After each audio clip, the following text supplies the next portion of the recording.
have to move. It's time to go.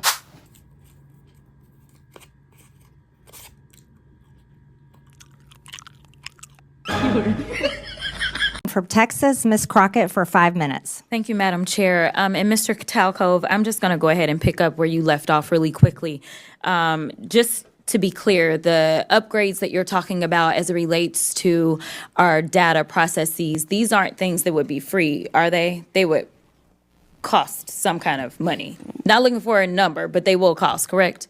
Some are free and some would cost money. Okay. All right. So I just want to leave it there because we've had a number of these hearings. So I do want to be clear, before the Trump administration came in, this committee did exist in the form of the Oversight Committee, and our task is to root out waste, fraud, and abuse.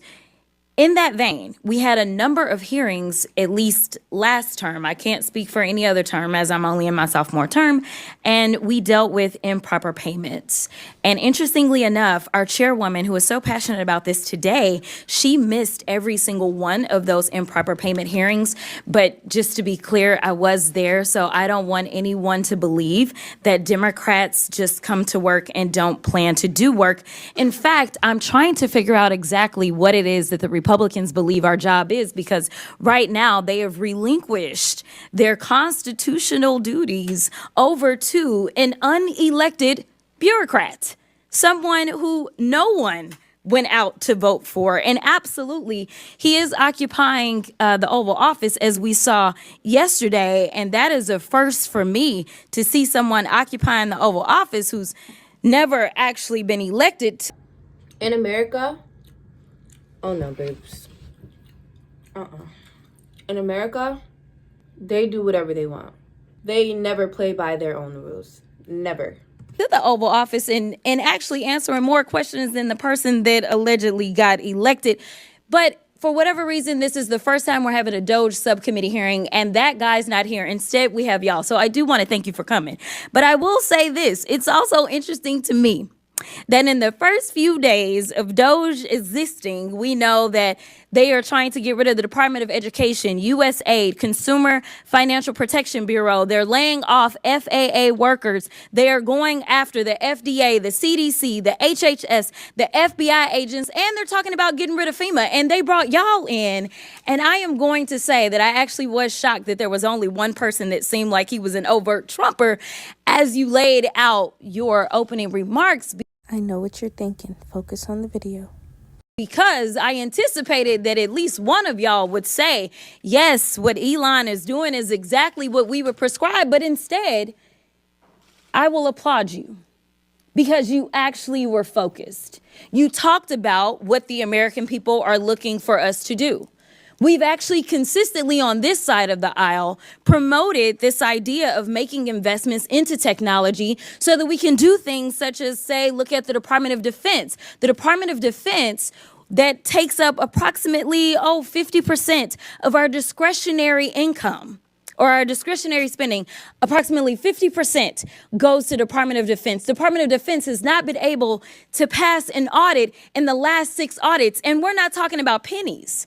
I understand that we want everything to be perfect, and if we could get all waste, fraud, and abuse out, that would be fantastic. But let me talk about the big numbers. The big numbers are on that side. When we look at, say, our entire workforce, our federal workforce, as we're trying to somehow fire all of them, they don't even make up a total of 5%. It's even less than that when we look at our budget. But let's talk about defense.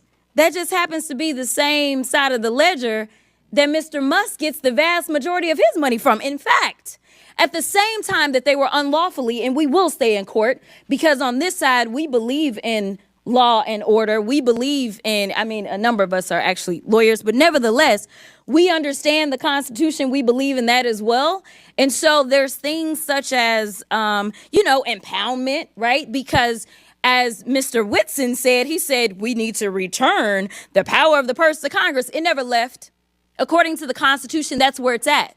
Now, I know that people are confused right now because for whatever reason, we had a guy that went in, and you talk about people invading our data. Listen, people said that they were upset about TikTok, but I'm upset about the guy that runs Twitter, who for sure is doing nefarious things, because I don't understand, if you are trying to conduct audits and figure out where the waste, fraud, and abuse is, I don't know why you would go to some tech guy. And Elon Musk wants a copy of our social security numbers and data on us people.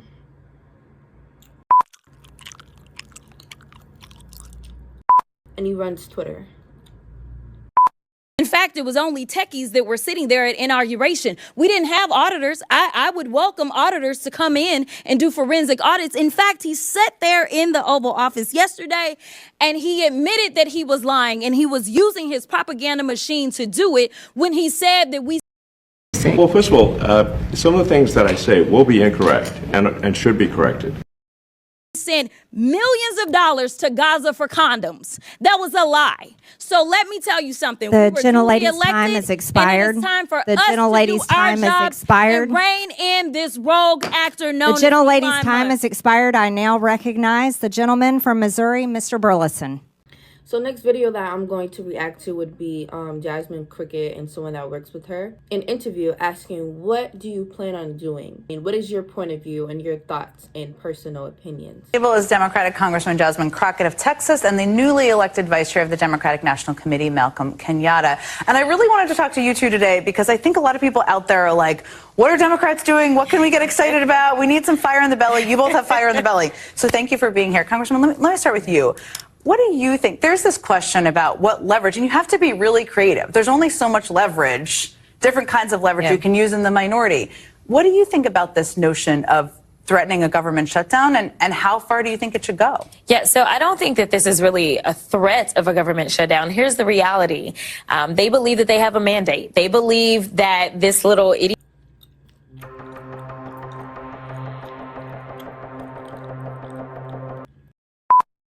The government right now looks like chickens running around in a barn. Very confusing, very unreal, but hey. Bitty win that they had, where this is a slimmer majority in the House than they had when ICE were in. They believe winning over the Senate. They believe winning the White House, that they have a mandate. And listen, my policies don't align with that mandate. So if you believe that this is what the American people want, then get it done. All of y'all, because y'all have a Trump trifecta. But don't come to us for me to do things like tear my community apart by making sure that we get rid of the Department of Education, by making sure that Elon Musk somehow and his little cronies. And just to be clear, if you're talking about, somebody sent me a meme today and it said, if Elon Musk was really serious about cutting out waste, then why wouldn't he go get a bunch of accountants? Instead, he went and got computer programmers. That tells you what this is. It's a nefarious thing that they're up to.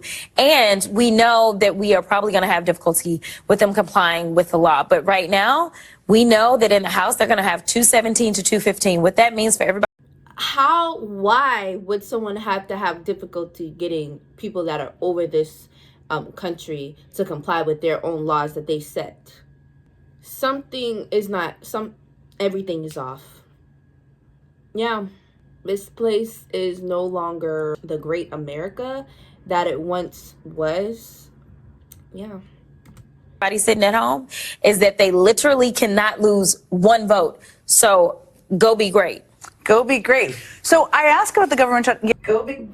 But, well, if she's saying that they're not following their laws, what if they do miss one vote?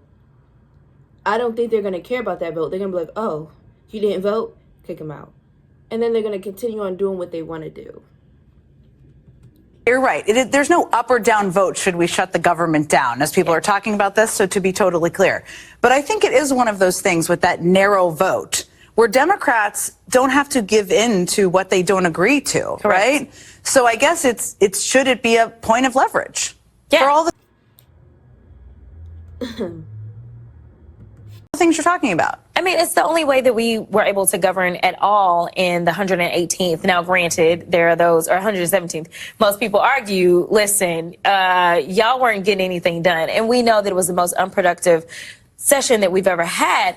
But when we look at things like the continuing resolution, where we were trying to continue to keep the government open until March 14th, this next deadline, we know that Elon sent out a tweet And all of a sudden, an agreement that was made by duly elected folk in the House and the Senate, as well as the duly elected president, all of a sudden went up in smoke. And so Elon Musk has a lot of money. I feel like in America, they only care about money. Like, money is what gets you to be in higher and better positions. You know what I mean? Because, like, where did he come from? Like, we heard about Elon Musk, but, like, where did he come from politically? Standing next to Trump. Politically. Answering questions. Politically. Something's not right.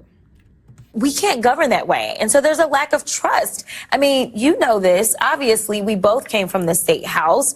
We know that the only thing that we have that is considered currency when you are a lawmaker. You give your word, right? Is your word. When you give your word. And I will say, state legislators make the best legislators. That's why they end up in Congress. Well, there you go. Do you have an announcement for us today? I'm just kidding. I do not. My announcement is I'm vice chair of the Democratic You Party. are. And let me ask you about that, because, and I mentioned this because I think it's important for people to understand, like, what levers of power you have and what you don't, right? And obviously people out there watching, they can put Democrats in charge of the House in November. We'll see. Yes. But you we're going to do that, by the way. Yeah, there you go. Well, you're the vice chair of the party. You're also a state legislator. When you're seeing what's happening in Washington, what do you wish was happening here? What leverage do you wish Democrats were using?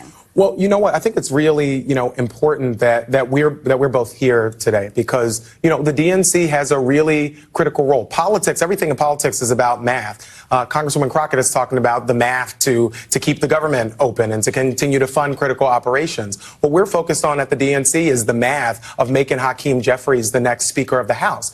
Over the last couple of days, whatever it's been since this guy got sworn in, we have seen a reverse Robin Hood, where we're supposed to believe that the wealthiest man in the world is rooting around in our government systems to make life better for the people who live in my district, folks who are one car payment away, one home repair away from losing the safety and security that we all deserve. That is what we're supposed to believe. Clearly, it's BS. It's nonsense. Donald Trump has spent every single day since he's been in office making life worse for working people and working families. And so the question that folks have to ask is, what are folks going to do in this moment? And I think that there's a lot that people can do. And what we've been talking about at the DNC under the leadership of our new chair, Chairman Martin, is getting people to look local. There's people who want to tell you, and it's a big part of their strategy, to get you so worn out, so worn down, to say, hey, if you go to that local protests, what the hell does that matter? If you call your member of Congress, that doesn't make an impact. Everything you do makes an impact, but people should recognize that everything that matters in the world is not happening here in D.C. It was in state capitals where they were gerrymandering maps and making it more difficult to vote. It was at your local school district where they were banning books and trying to rip away our history. And so what we are going to be doing at the DNC, first and foremost, we talked a little bit about this, is also telling our own story, not allowing who the Democratic Party is to be dictated by some editorial board of a newspaper owned by a different billionaire. We're going to tell our own story, and we're doing that with what you've been seeing on our social media every single day, putting out what have Democrats done today. So if you follow us on social media, you will see that. Yeah, that's right. A good follow. Okay, before I let you go, the minute we have left, what's one thing you hope people watching pay attention to that Republicans are doing that maybe isn't getting enough attention? I'm going to ask you the same question about something happening. Yeah, so really quick, I'm just going to let everyone know that we do have our first Doge subcommittee hearing this week. So tune in to C-SPAN. Pop your popcorn. The congresswoman will be there. But I also want to point out, because you brought up Elon Musk, I want to point out that Musk currently is getting billions of dollars in government contracts.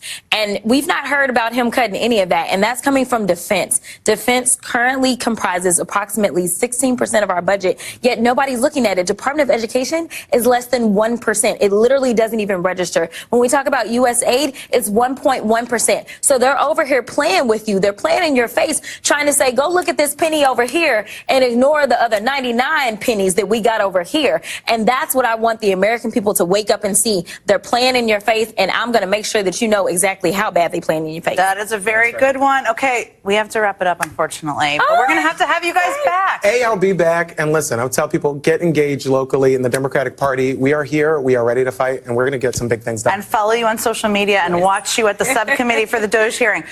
Congresswoman Jasmine Crockett and DNC Vice Chair, you're very busy. Malcolm Kenyatta, thank you. Are you ready for my opinion? Are you? I do not believe in Democrats or Republicans. I'm not on one side or the other side. Neither sides.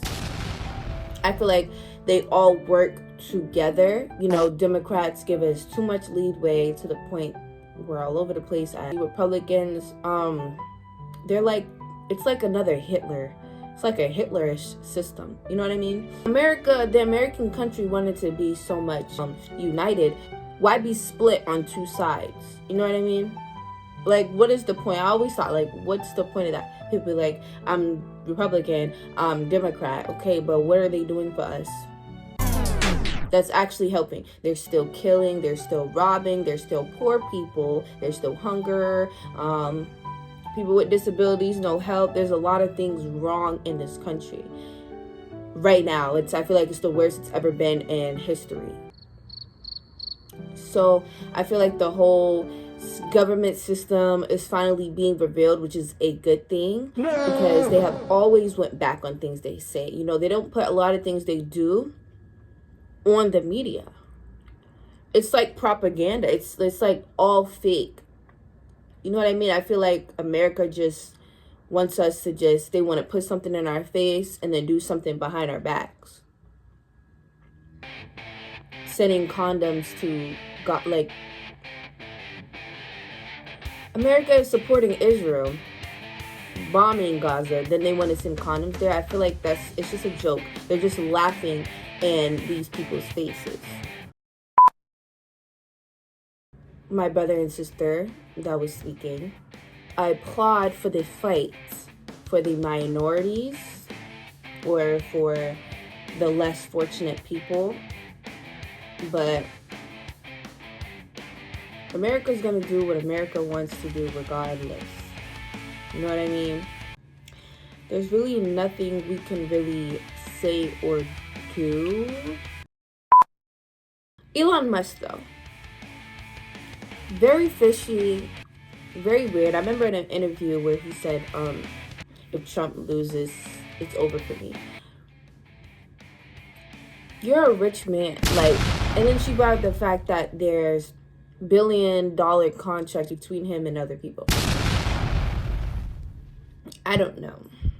Very fishy. I wouldn't even be surprised if they replaced Donald Trump with Elon Musk. And honestly, if they do that, what are we gonna do? Are we gonna riot on the streets? Are we gonna stop working, buying stuff? What is that gonna do? America prints money. Like, I don't know. The system is failing. Eventually, everything has to fall. It's never long lasting. Just like this earth, it's not long lasting.